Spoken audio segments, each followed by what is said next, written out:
Hi, everyone. Welcome to today's webinar. My name is Rachel. I'm from HiBob, and it's great to have all of you join us today. We're going to wait just a minute to let some last-minute attendees hop on, and then we'll get started.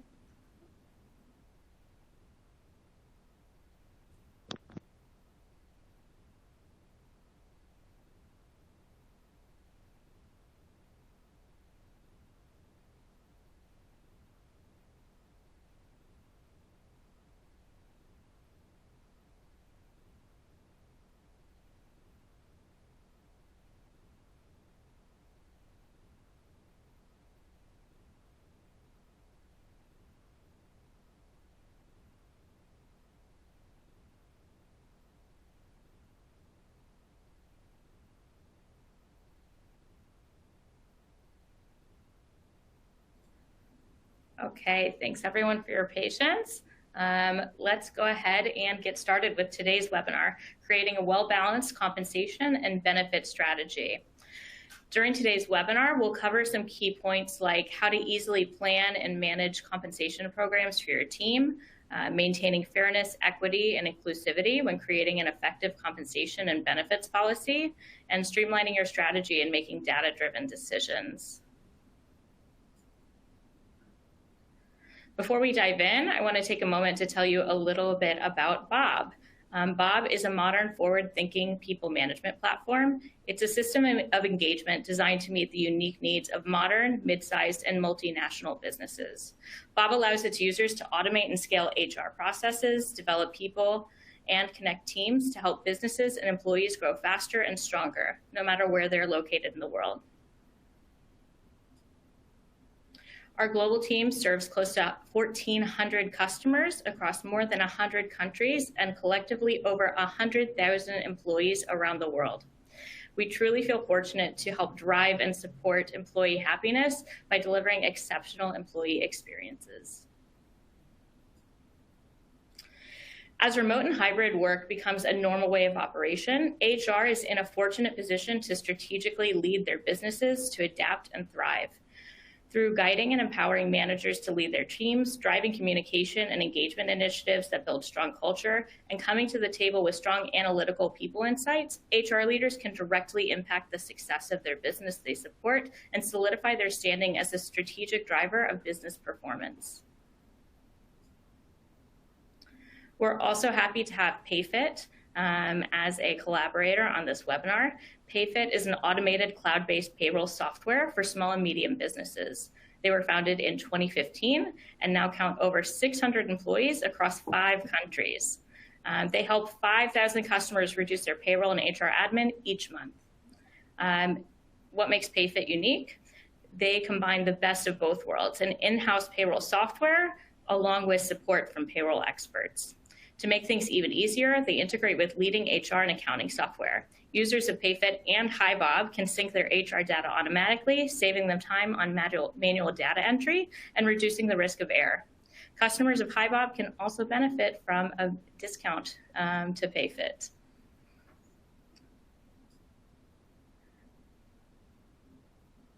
And then I'll be happy to give a quick introduction on Payspective. What we're doing with Payspective essentially is to help companies get pay and diversity right so that they can attract, retain, and motivate the best talent. We do that through 2 offerings. One, we're helping them with benchmarking so that they know how much to pay and how to structure pay for their employees, but also to help them understand how they're doing when it comes to diversity and inclusion. And 2, we support them with implementing some of the key people projects, like setting up a salary review process, getting their gender pay gap down, defining a progression grid, etc. Thanks. And I'm excited to have our panel with us today. David, if you want to tell us a little bit about yourself and about Ben. Yeah, cool. Hey, everyone. My name is David. I'm one of the founders here at Ben, and we are an all-in-one platform for global flexible benefits and reward. And the thing that we do that's different from any other platform out there is really we're powered by financial infrastructure, which we think enables companies to provide anything as a benefit, and we enable that full flexibility.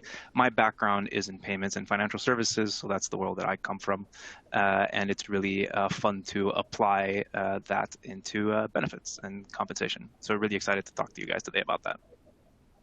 Thanks for joining us. Sophie, if you want to introduce yourself. Well, hello everyone. It's really great to be here with you today. I am the people manager for Payfit UK. I have been with Payfit for around 18 months now, but been working in HR for over 6 years. The majority of my experience has been working for HR in tech kind of SaaS businesses, and I've worked in quite a generalist capacity covering kind of recruitment, learning and development, employee relations, and also comp and benefits as well. And as Rachel said, at Payfit, we're an automated cloud-based payroll software for small, medium-sized businesses. And yeah, founded in 2015 and now count over 600 employees across 5 different countries. Amazing. And Patrick? Thanks, Rachel. Yeah, hi again, everyone. Really, really excited to be here. I'll keep this one short. I'm one of the co-founders of Payspective. I co-founded the company about a year ago, and I'm running the business as general manager, as mentioned before, supporting a lot of especially startups and scale-ups here in the UK with pay benchmarking and some key people topics. Great, thanks so much. And as I mentioned, my name's Rachel. I'm a product marketing manager at HiBob. I've been working in B2B tech product marketing for the past several years. It is my passion, and now HRIS and people management has become a new passion since joining Bob at the beginning of the year. So let's go ahead and dive in. We're going to get started with our panel and some questions to our panelists. But in your Q&A box, if you want to ask a question anytime throughout the webinar, feel free to, and we will get to them at the end. Great. So our first question is, what challenges or pain points are you seeing when it comes to compensation and benefits? David, do you want to start us off? Yeah, I can do that. So I'm going to focus on the benefits part of this for now. Obviously, we do think of benefits as a bigger piece of the compensation puzzle, which we're excited to talk to you about. I guess like the main things that our customers come to us with when it comes to challenges around benefits are really into 3 buckets. One comes in sort of the administration challenge. So obviously, if you want to provide a really great benefits package, it becomes really challenging to go out and source a bunch of different providers, figure out, what do employees actually want, what do they value, thinking about what's the communication plans to marketing that compensation package, whether that's to existing employees or externally, and then, have to deal with the day-to-day of, payroll reporting, getting data from your HRIS, and all of the wonderful things that, folks on this call help you guys with. But essentially, so that's the main one of the main buckets, administration. The second piece would be around sort of cost. Obviously, again, if you want to offer a great benefits package, it gets really expensive to do this. More in other markets than some, but still, the more you offer, the more expensive it gets. And then finally, it comes towards if you're trying to do this globally, that complexity sort of explodes, right? So every country will have their own sort of legislation in terms of what's required, what is competitive, what is sort of tax advantaged, how are you maximizing all of those things, and making sure that most importantly, you're compliant, but providing, I guess, what is right for your company and your team. So I think those are kind of the 3 main buckets that we see. There's a lot more than we can get into as we do, but on benefits, I think that's those are the main challenges, I'd say. Sophie, anything you want to add? Oh, go ahead. Maybe just to add on the compensation piece here, I think on a very, very simple level, the most basic challenge that a lot of the companies that we're working with have is that it's simply really, really hard to determine what the right package is for any given role. The whole reason why Payspective exists is that so many companies are finding it really hard to find the right benchmarks and comparables. And the challenge is that it's not all just about salary. There's stuff that comes into the equation, like bonuses for startups, often stock options. It's really, really hard to find not just the right level of pay, but also the right structure of pay.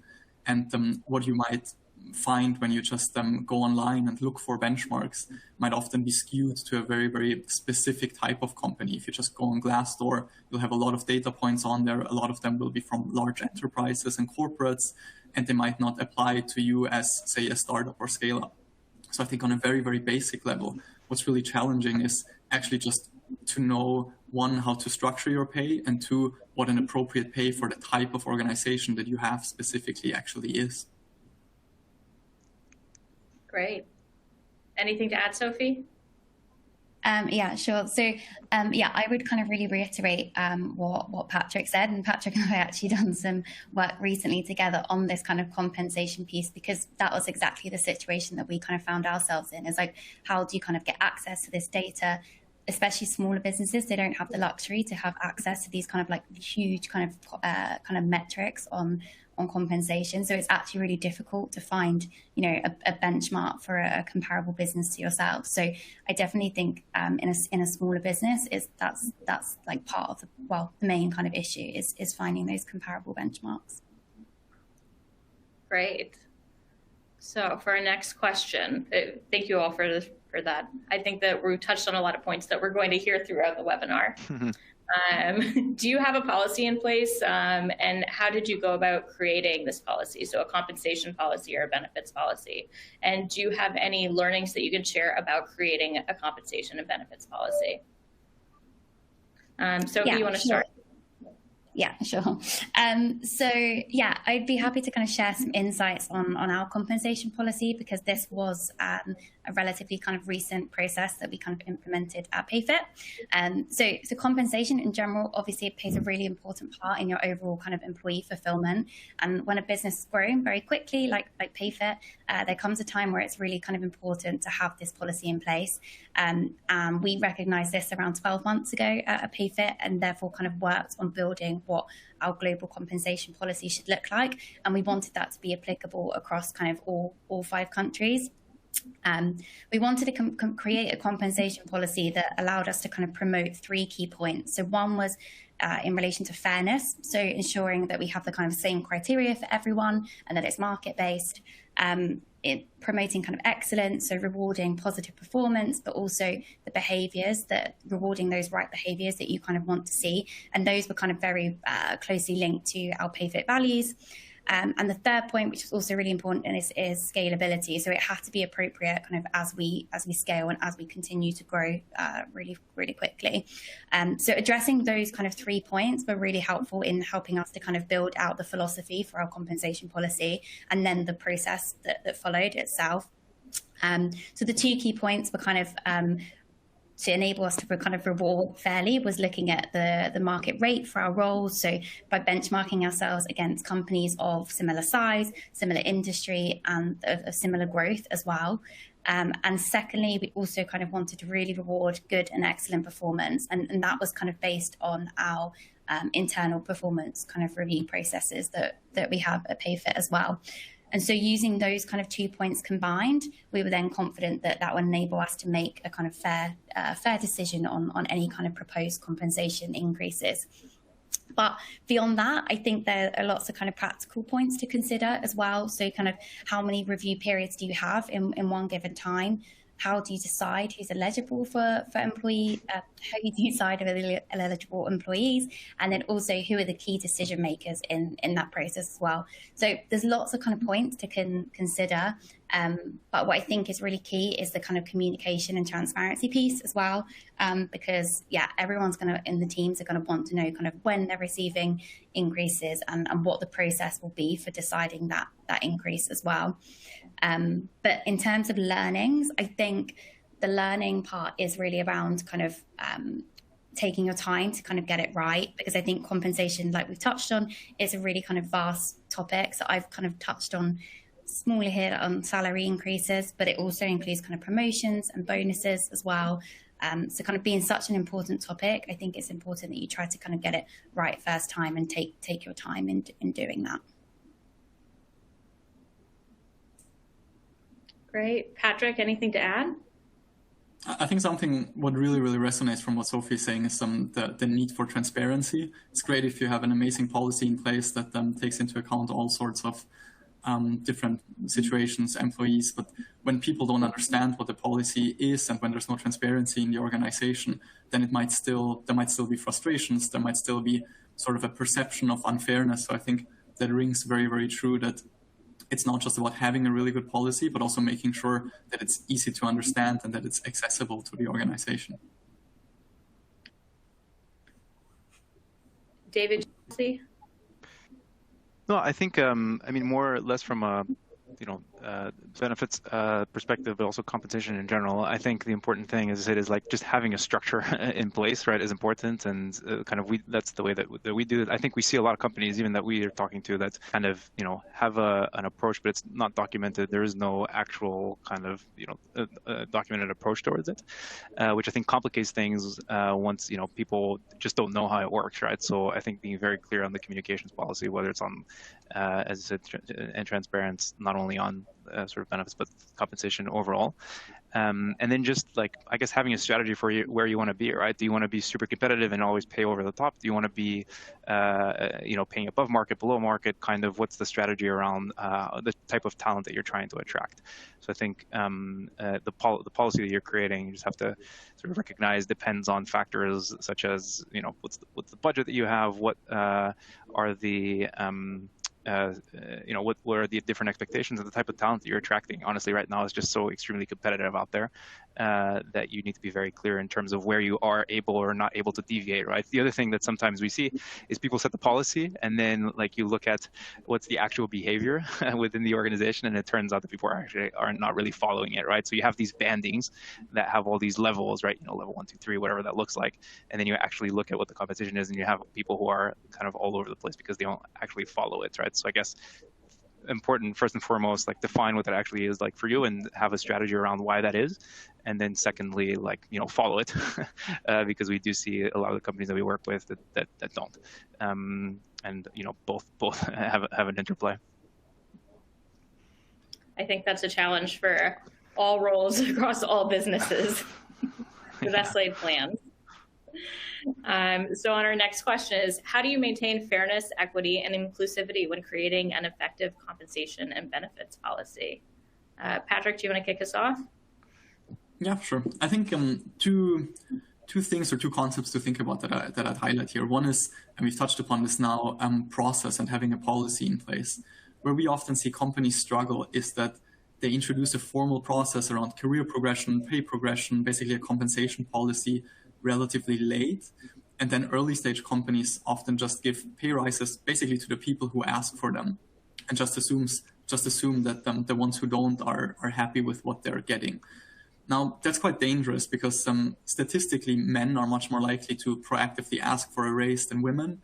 And when you always just basically do it on a basis of what you feel is right, you might not actually be treating your whole organization the same and fairly. So I think having those processes in place and having a policy in place where you can be sure that you're treating everyone equally, and also something that people can refer back to and say, hey, this is in the policy, is really important. And then the other one is transparency. So sticking to the gender example here, in the UK, you need to report your gender pay gap when you have over 250 employees. But also for smaller companies, I think it's really, really important to know where they stand when it comes to gender pay gap, staying with this example.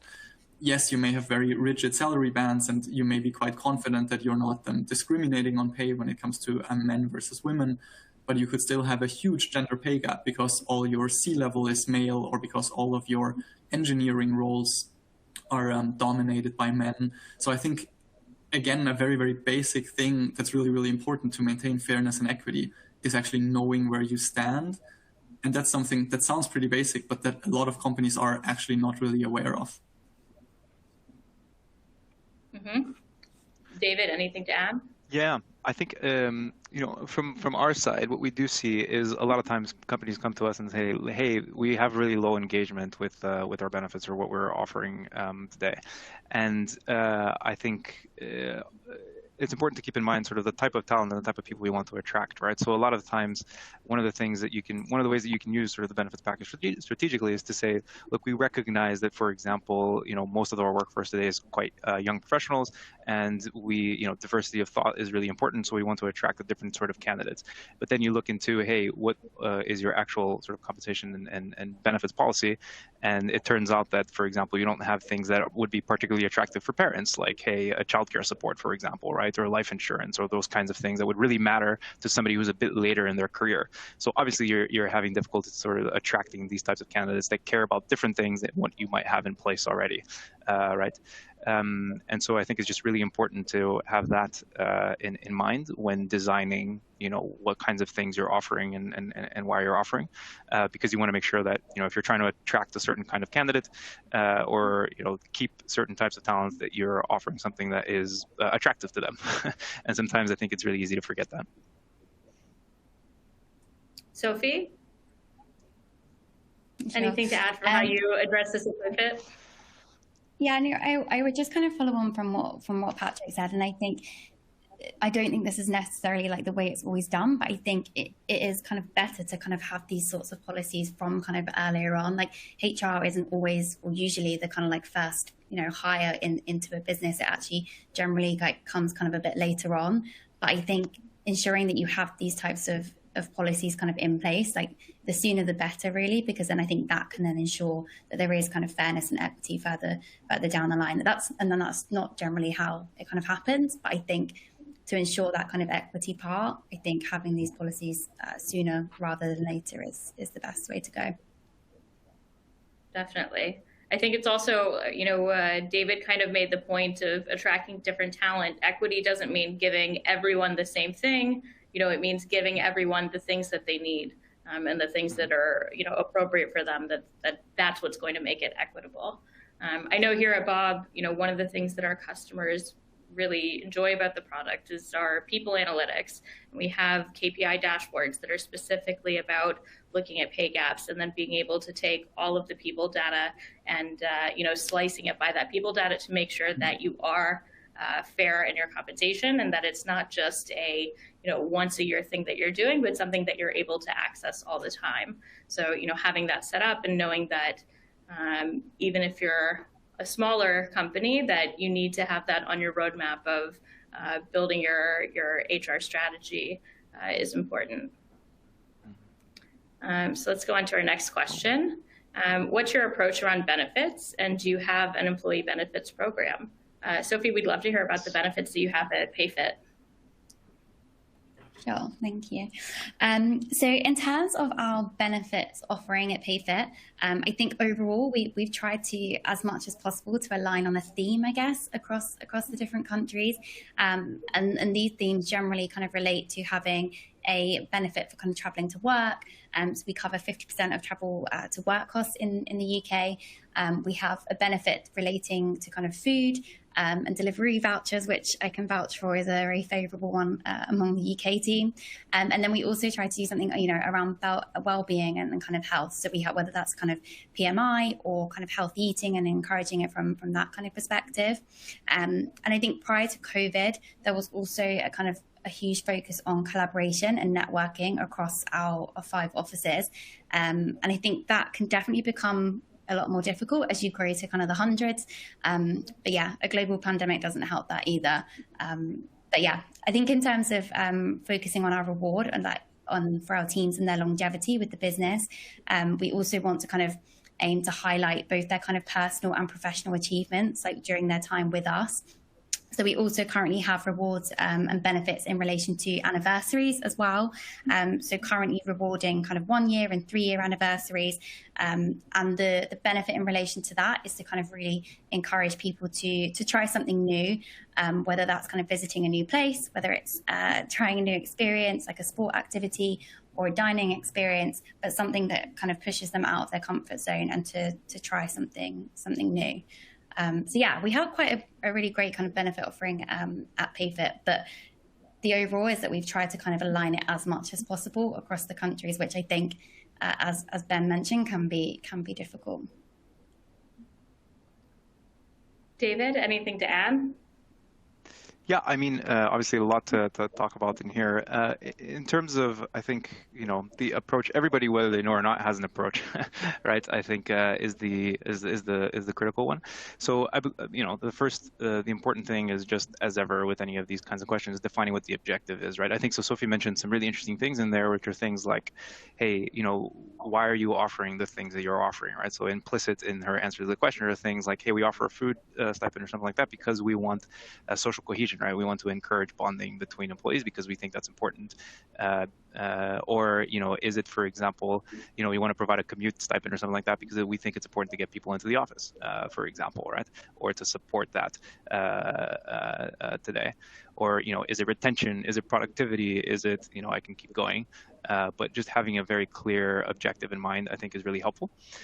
And then from there, again, every company will have an approach, whether they know it or not. So some companies will be, hey, the typical kind of breakdown that we see here is some companies, we are statutory, so we only do what's required and nothing more, and maybe we have some potential benefits that would offer some sort of tax advantage or something like that, and we're not actually going to supplement it in any kind of way.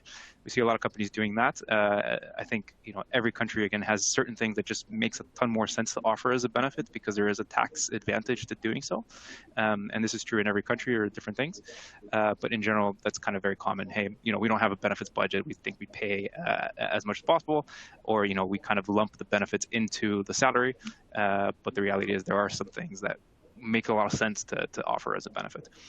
Then you have again all the stuff that's kind of, some companies will, hey, we want to be market competitive, right? We want to offer what would be relevant in that particular geography. So I think the example that I tend to use is good luck trying to hire really great people in the U.S. if you don't have health insurance when it's a massive cost base. Whereas in the UK or in other areas, you have the NHS, that's perfectly fine, and for a lot of folks that may or may not be a necessity. Then again, like wait lists are up. So just understanding, hey, do we want to do something that it would be market competitive or above how we're competing for talent against our employees? And then you obviously have a lot of people who just kind of go over the top here and say, we actually want to be known as like an employer of choice, and we think of benefits as a tool to accomplish that. And we'll go all out and provide like all sort of the bells and whistles. So traditionally your tech companies actually, right? Your Googles, your Facebooks are the leading sort of folks in this area to make sure that saying, hey, we pay really well, yes, but offering a lot of support structure around it makes a lot of sense.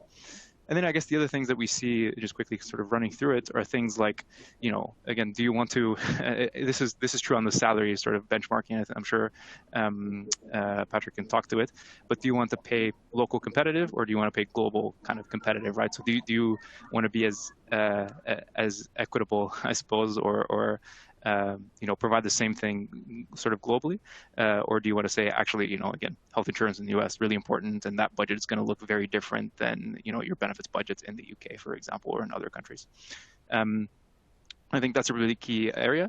And then the other sort of pieces that we like to talk through or think about are things like eligibility. So I guess you guys mentioned this as well, as like who should get access to what, in terms of maybe what you offer somebody who's been with the company for 5 years is different than the person who's just joined, for example.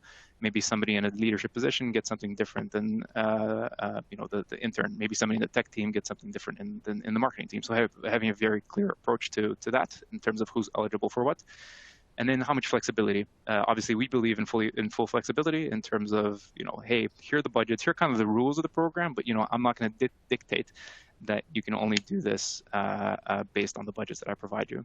So I guess like those are some of the things that we see our clients think through as they're trying to figure out what is the right benefits approach or the right benefits package for them. I think that's a really interesting point that you made. I think that's a really interesting point on flexibility, where I think one theme that we often hear is that less can be more on benefits. We have some clients who say, we have the most amazing benefits package. We're really, really generous. We have a £5,000 L&D budget. And then when you ask them, and is that actually used by your people? They're like, no, absolutely not. Like people use a few $100.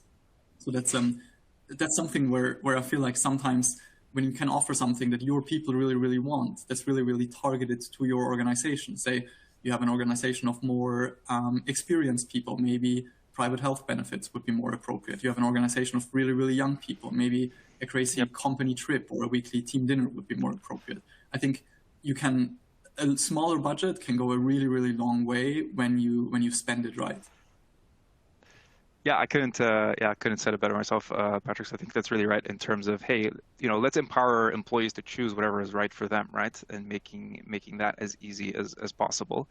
And then I think you made a really interesting point in there as well, in terms of like some companies come to us and it's like, hey, we want to make the most use of a budget, or we want to offer all these things, but you know what? We actually don't want employees to use it, right? So like, usually when finance gets involved, it's like, we want to give all these things, but we want it to sound great, but we don't want employees to actually spend all this money or do all these things.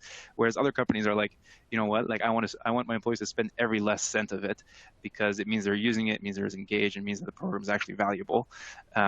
So like just being very clear about that, and actually, not in a cynical way, but for sort of your people strategy, understanding where in that spectrum do you sit, all right? Do you want to make it a factor to look really attractive but not actually spend a lot of money, or again, do you want to make sure that people are engaged using it? And it doesn't have to be all about the budgets and the type of things that you're providing. Like some kinds of benefits might be really relevant, and you don't have to spend a lot, to Patrick's point, in terms of just like cost effectiveness.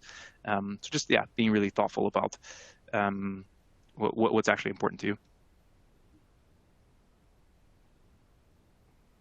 Great. Thanks, everyone. It's really insightful. So our next question, how much do you consider a company culture when building an effective compensation and benefits system? And I think it's not just company culture, but like, the company culture of, how you work in your day-to-day. So like, I know that here in Israel, within the tech industry, a lot of companies just expect that if you're a parent, you're going to leave early 1 or 2 days a week to pick up your kids from school and to be with them, and you'll make up the hours. But, rather than giving people a, 90 or 80% job, it's just as long as you get the work done, it's there. Do those kinds of things, come into play when you're building compensation plans? Sophie, do you guys have that at Payfit? Right, struggling unmuting there. Yeah, absolutely. And I know we've kind of like touched on this before, but I think generally when you kind of like join a business very kind of early on, you kind of learn, like, are you kind of trusted as an employee? And I think that has a kind of real impact on the culture, but also kind of when building these types of things. And I think we spoke about before around kind of like, like not in relation just to what you said, Rachel, around kind of when you've had a baby, but also, things like the dentist and the doctors and things like that, those periods where, you just you need to pop out for an hour or two to kind of go to an appointment. And I think businesses where they kind of like trust their employees to kind of do that and not have to, take your annual leave to do things like that, I think they are kind of very much appreciated by teams to kind of not, have to make formal processes around those kind of small things. Yeah, it's interesting, right? The interplay between, I guess, culture, competition, and benefit system. I think it's a key part of most companies' cultures, whether it's sort of voiced or not, right? As in, like, it might be something that is just underlying, and we see this commonly as well. As in, there's some things that have to be written in policy because, again, maybe it's statutory or like you need to have these policies in place. There are the things that are just like generally accepted, right? So, like Patrick mentioned, the learning and development budget, for example. Some companies will say, "Hey, our learning and development budget is X, and everybody gets this, and this is how you can use it." Other folks would just say, "Hey, if you need something, like just ask us, and we'll get it for you." And that may or may not be a written rule, or it might just be something that people do. But I think being very conscious of what those, I guess, like hidden kind of behaviors that are just in the system, whether you sort of know it or not, and then how does your compensation benefit system help to either reinforce or create that kind of culture that you want, right? And there's this kind of dynamic or interplay between the two. But I think it's super important. Again, I guess we mentioned the point around transparency, around communication. Do people know what the different levels are, what the expected levels of pay are, what the different promotions would be, right? And do they know, for example, what kind of benefits would be available? It's something commonly that we see as well sometimes when it comes to the transparencies. So, like, for example, in a lot of companies, like, senior executive leadership might get access to special kinds of things that not everybody else might have. And so, yes, just being very aware of things like how transparent it would be, and this all kind of plays into it, I think. I think something related is now what obviously a lot of companies are thinking about is remote working and flexible working in general, which can be a big complement, I would say, to competitive pay, where anecdotally we've heard from a few companies that have had quite financially attractive offers rejected, especially from sort of tech talent, because they wanted them to come into the office, where they just felt like, no, I've been working from home for 1.5 years now. I want to keep working that way, and I don't really want to work for a company where the culture is that we have to come in every day. The other way around, it could be totally the flip side, right? You might attract a type of employee that absolutely wants to come to the office, that wants to have like a great company culture in the sense of having everyone there, being together with other people, having a strong support and coaching system. So I think it's actually a really, really important complement and something to keep in mind. It's not all just about compensation in terms of pay and money. It's also around what you can offer your people apart from monetary benefits. The other final point that I add in here is it also sometimes depends on teams, to be honest, as in like some teams will have different cultures than others, right? And this is true for compensation as well, right? So sales kind of traditionally, right, like go-to-market teams would have a very sort of heavy variable kind of compensation structure, right? Whereas it also sort of may depend on not only teams, but the stage of the company, right? So equity in the beginning when you're first going in, like it's cash is king in a way, and you don't have a ton of it, and you need to sort of figure out and maybe you can do more on the equity side. So being aware of sort of the constraints and the culture and the types of things that you want to create, I think sometimes being very intentional, like in the US, very common, like everybody should get equity, right? In Europe, maybe that's kind of starting now, but it definitely wasn't the case historically in the past, that just everybody who joined would get some sort of level of equity. So I think, all these things play into what would an effective compensation benefit system look like for your company. Yeah. And just to follow up on the, I was just going to add on the kind of remote working. I think that was like a really big topic for us around like May of 2020, when we were kind of easing out of the first kind of lockdown, and we were, as people teams, were kind of looking at what people want, or what our employees wanted the future of work to kind of look like. And we did a lot of work around kind of asking, do you want to shift to this kind of remote, like full remote kind of working, which would have obviously had a certain like impact on culture, or the kind of way that we've chosen to go through, which is more like the hybrid kind of working. So kind of having an office space, but kind of working more flexibly as well. And I think that has an impact on the culture, but it also has an impact on the talent that we attract as well. But also within the teams, we've also kind of given teams and managers, I guess, to kind of have their own discretionary like rituals and stuff around that, to kind of decide, what's best for their team and their culture.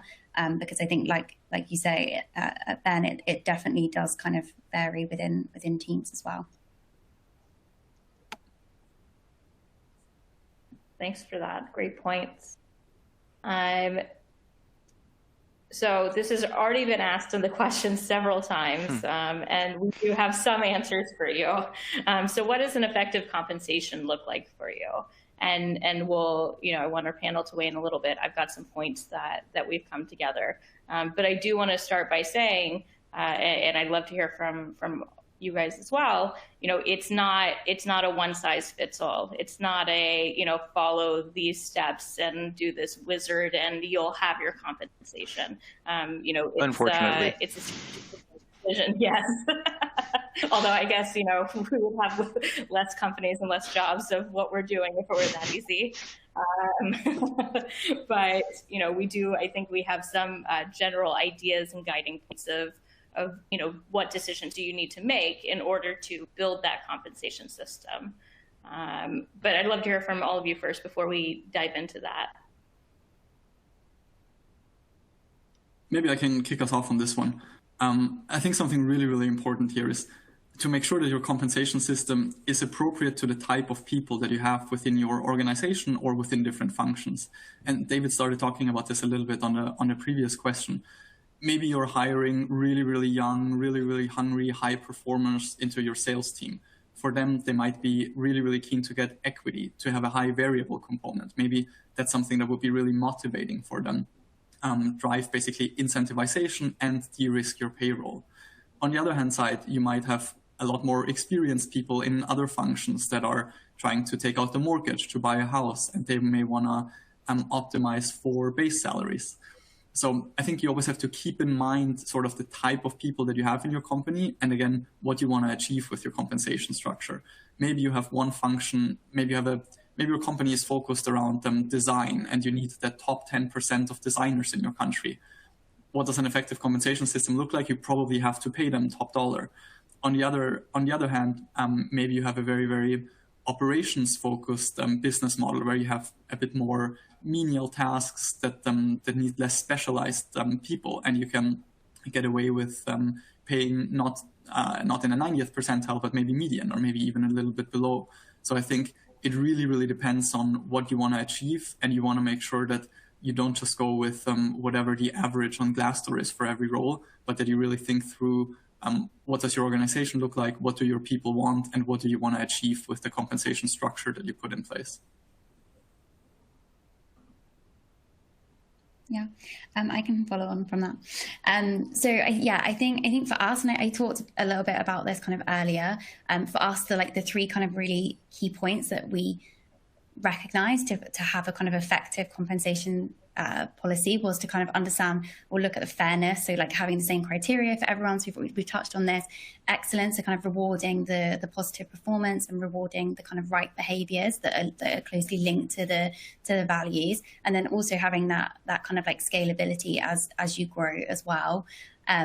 But I think another point is that it also has to be competitive as well, like generally because I think especially in like tech, SaaS, like the industries that I work in, it's generally quite competitive. So I think you need to kind of have your employees on board with the policy that you're promoting. And by having those kind of three key points that I mentioned, I think you can then be kind of fairly certain that it's going to be an effective policy. Yeah, I mean, not much to add. Yeah, go ahead. Oh, sorry.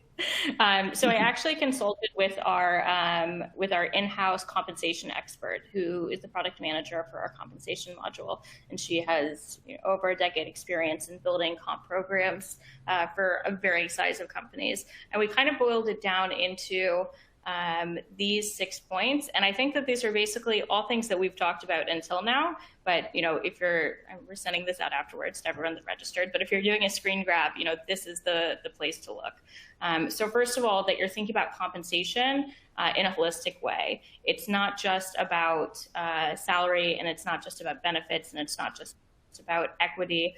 You're looking at all of that together, plus all the things that we talked about, the culture and trusting people, work from home, work from remote. So also the potential for growth for an individual or for the company. So don't just look at the numbers, although they're obviously important, but to make sure that you're thinking about every single part of it, and that also, your company is, you as HR and you as a representative for the company to potential employees is able to represent that and to show that value to people that are applying or interviewing with your company. The next one is to be competitive. And so we've been talking extensively about the benchmarking, and Patrick could probably talk to us for a whole hour about benchmarking and finding that data. It's not always easy, and it's definitely site by site, region by region, role by role.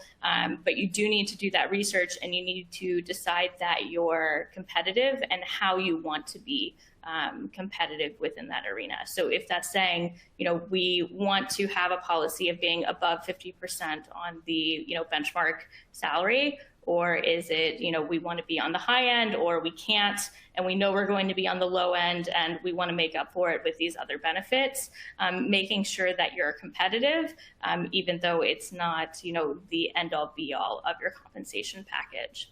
And then on the flip side is you want to make sure that with your current employees, that your compensation, and especially the salary, is not causing attrition, so that you're not underpaying, or like we've mentioned before, just waiting until people ask for raises, because there's a chance that they'll leave your company before they actually come in and ask for a raise.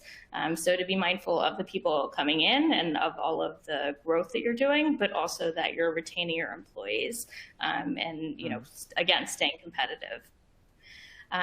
The next point is transparency, and we touched on this a little bit earlier, but being sure it's not about being transparent about what salaries we offer and what different people make. Obviously, that's not going to be really beneficial to anyone in the company, but to be transparent about what is your compensation policy, that you have a policy in place, that compensation events, when do they happen, what do they link to, so every employee will know when's the next time that they can expect a pay raise, or when they're being evaluated for it, what is it based on? Is it based on performance? Are there certain goals and metrics? And that links back to your entire talent management and performance management aspect of HR and people management.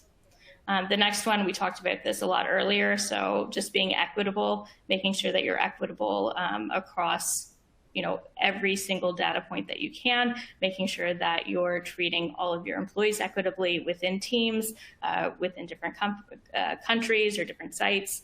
And again, that doesn't mean giving everyone the same salary. It means giving them what they need in order to stay with you.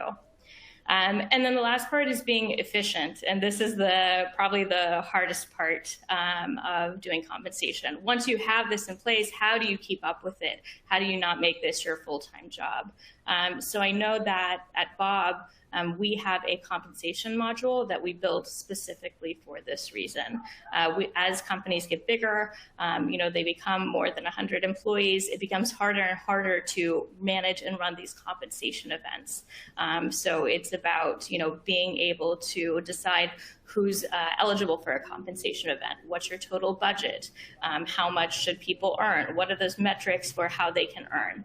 Are you just talking about salary? Are you talking about bonus? Are you talking about equity? What are the different levers that you can pull to make sure that you're retaining your top talent? And even having those internal conversations of, managers suggesting what kind of increase or compensation they should receive, and making sure that all the stakeholders are able to sign off on that.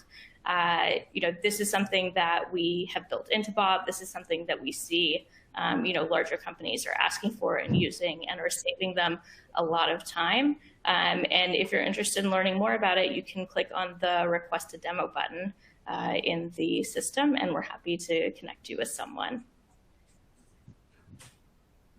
I think before moving to the next question, one of the things that sort of jumped out at me as well through this is one of the things that we see most companies don't do particularly well is kind of have all this stuff in place and then not do necessarily a good job of communicating all that out to employees, or saying, even communicating to the employees, hey, here's the actual value of your total compensation or your total benefits kind of package, because a lot of times employees don't understand, right? You get a pay slip and there's kind of the stuff in there, but you don't really know what is the actual total value of what you're getting, your equity, your bonus, your expected sort of total pay. And just being very good at be surprised how far just being great at communicating what your policy and what your things are will get you, and what's the total value to a potential employee, because all these things get buried under somewhere, and they might not understand that. So sorry, that's just one thing that I wanted to highlight as part of this. No, that's a great point. And actually we have questions on that. So we've got 2 more questions, that we'll go through quickly. And then we've got a bunch of questions from the audience. And that's one thing that we'll definitely dive into. So how do you measure your impact, your ROI or your impact with payroll and compensation? Patrick, do you have anything? Yeah, I think I'll keep this one short so we have enough time for some Q&A. But I think something that often gets overlooked when talking about ROI of payroll or ROI of different people project is the cost of attrition. Obviously, it costs money to pay competitively. If you offer benefits, it costs money. But there's typically a positive effect on employee retention, and there's a positive ROI. We estimate that having to replace an employee, basically losing someone, costs about 9 monthly salaries. So that takes into account costs for onboarding and handover, sort of a performance dip before someone leaves, and potential time without anyone in the role, as well as for some roles, recruitment fees. And so 9 monthly salaries, that's a lot.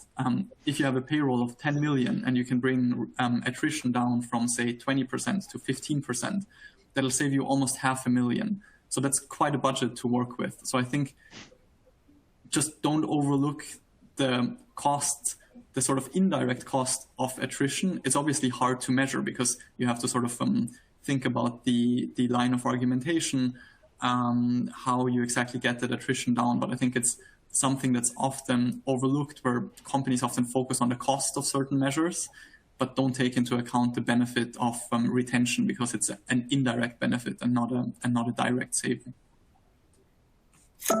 Great. And so our last question, so I'm going to dovetail this, like, how do you measure your ROI with payroll? We also got a question, and David, I'd love to hear from you about this, is how do you equate a dollar amount with benefits like work from home or flex PTO or any of those things when building a compensation package? So I think that those two together, when you're measuring ROI, but understanding, what's the impact of all of it? Yeah, it's a really good question. I think, for example, in the UK, it's very common to do stuff like buy-sell holidays as a benefit potentially. So effect everything, has an implicit cost. And I think, if you understand sort of the salary and the total value of it, then things like holidays and maternity, all of these things, paternity potentially have like an associated cost with it. And being, frankly, a lot of companies don't understand how much that can affect sort of budgets and things. Also, just being, I think one of the things that I think is really interesting is you have folks that will say, hey, we want to have benefits or areas in place that are really important when you need them, right? So again, things like health insurance and stuff like that. And ultimately, as a company, you can go out and get this at a much better rate than any employee could. So I think things like flex PTO and stuff like that is quite difficult, I guess, to get that implicit cost to. But there are other things like even policies. Everything has a cost. So associated with it, we just try to make it as simple as possible to understand what that actually is, and again, to communicate that more importantly to an employee. Hey, here's what the value of this package could look like when you need it, right? Or here's what this kind of life insurance benefits would cost if you were to purchase it outside of this company, or for health insurance, for example, stuff like covering pre-existing conditions and stuff like that employees may not even understand. If they jump ship, like sometimes a new health insurance policy will not cover stuff that their current health insurance policy would cover, right? So just being very good at communicating that, I think, is really, really important.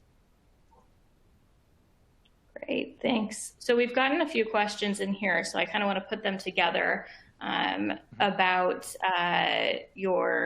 deciding where you are within benchmark to pay. Like, how do you, once you have the benchmarks, you need to look at that.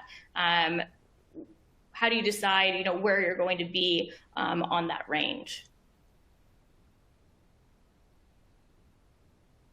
Oh, Patrick, you're on mute. That was bound to happen. I'll start answering this one. So I think there's a few things. One is, you need to potentially you won't want to have the same answer for the whole organization. As I sort of alluded to before, you may be a machine learning company and you just need the best of the best in your engineering function. Then you will have to pay, say, 90th percentile. Sort of, you can think about you basically get what you pay for, right? There might be other functions. If you're, stick with this example, a machine learning company, you might not have to do too much on marketing. So you might want to pay median when it comes to the marketing function. So I think it really depends on what you want to achieve and the type of people that you want to hire. That's sort of the case where you can afford anything and just make a decision based on that. I think then what companies often are faced with is just budget constraints, right? You might know what the 90th percentile is and you may want to pay that, but you might not necessarily be able to. And I think that's then where you wanna weigh things up, right? Where you want to say, okay, we know that we can only pay median or say 30th percentile base salaries, but we want to really, really build a strong company culture. We want to give people a lot of benefits to basically show them, hey, we can't pay you competitive base salaries yet, but we really, really value you. We want you to stay with the company. You have sort of a stock option package that will pay off. And so we're paying a little bit below median. So I think it really depends on A, what can you afford, and B, what type of people do you want to attract? Do you need the best of the best? Do you need really good people? Do you need average people? And average people will still be really good, right? So I think it really comes down to what you want to achieve. Great. Yeah. Just to follow on from what Patrick's just said, I think the last point is really important, because I think compensation, or the pay part, is like only one part of like the wider kind of package itself. And like equity is really important, but also if you're joining like a really, really small business, you know, your potential for career progression within the really small business, like that could also be kind of really, really important for you. So you might be able to offer kind of much faster kind of career progression and support on that side, but maybe kind of lower on the pay to begin with. So I think it's really kind of looking at if you can only budget wise afford kind of on the lower quartile, then looking at what your alternate selling point is to that. Are you offering like a really kind of great product that someone can kind of sell, like and that's really beneficial to them? The equity, and I think the career progression as well, I think is also a really important one when looking outside of compensation. We actually had a couple of questions about equity that I think would be nice to address. So somebody was asking where do we start if we decide to give equity to key employees, even if they're a small company and don't plan to go public soon? And same, somebody from the US, if your company's not listed. They asked about providing an alternative, but I know that with a lot of companies that are in the US, you can give equity you can grant equity from a private company to employees. Anyone have some expertise and experience that can tackle this? No? So then I would suggest, go ahead. I'm happy to give like a little bit of insight. I think, again, I'm a bit of a broken record. You have to decide how to design that equity program, right? And again, you want to think of what you want to achieve with it. So it could be, is it for you an attraction mechanism to get key employees? Is it a retention mechanism? Is it an incentivization mechanism? If it's a retention mechanism, think around how do you want to set that up so that it actually makes people want to stay with the company. Maybe you build in a 1-year cliff or a 2-year cliff. Maybe you give new joiners a different amount of equity than people who have been with the company for a long time. If it's a method of attracting key talent, then think about who do you actually want to give equity to. A lot of companies, especially in the US, are giving equity to all of their employees, even the most junior ones. Obviously, the amounts of equity that they will receive will vary quite dramatically by seniority, but most people get equity. That might not be the right strategy for you. If you want to use equity as a tool to incentivize or to get key leadership positions, then maybe only offer it to some people. If incentivization is what you want to achieve with equity, then think about your good leaver, bad leaver provisions. There's a lot of nuance in stock option programs, and I think you really have to think through what you want to achieve with them. Related to that, when you're then a step further and when you've actually implemented that, a really, really interesting thing that we often hear from our clients is that they're frustrated that equity doesn't actually have that retention or recruitment effect that they thought it would have. And what that often comes down to is some education of employees. If you tell employees you have 3,000 stock options at a strike price of $6, they might not understand what that means. If you tell them, we think we're going to exit the company in 5 years at a valuation of X, you have Y amount of stock options, this will be worth $100,000 in this scenario, it will be worth $200,000 in that scenario. That has a much, much stronger impact and will get people to actually consider stock options as part of their total compensation. Because I think David said something that really rings true earlier. A lot of people just look at their pay slip and don't really take into account everything else that they get. And the more you communicate and educate them around the value of those stock options, the more they will take that into account. To just add on that in 5 seconds, but the sort of the communication of the value of it, I think, is really misunderstood, especially if you don't come from that world, right? If you live in startups and like you know the value and you just like startup hop and stuff and collect equity and things like that, you really kind of know how it works. The taxation impact, which is different again in different geographies, is a really important point that a lot of times is misunderstood. And then just how the mechanisms work, right? So every equity policy will be different for the different stuff, like as Patrick was saying, the cliff or the bad lever provisions, all these kinds of things, and just communicating to an employee, hey, here's what is common in the industry, here's what we do, and here's the value of what it could look like for you, right? Paint that bigger picture, and it could do real wonders. And I think companies really do a disservice to themselves by saying, hey, here's, as Patrick was saying, 3,000 stock options and it's 6 quid and that's it. So yeah, those are some things to think about.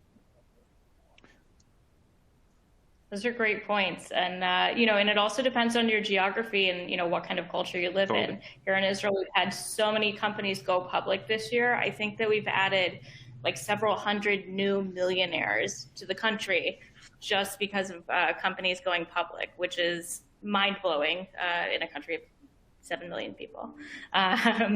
So, making sure that you're approaching your audience correctly, and that, exactly what Patrick and David said, that they're able to understand that.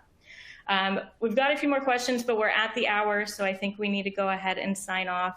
Patrick, Sophie, David, thank you so much. This was really informative, really interesting, and a pleasure to do this with you. Thanks so much for having everyone. us. Thanks for your time. Yeah, really appreciate it. Thanks, man. Cheers. Bye. Great. Thanks, everyone. Have a good day.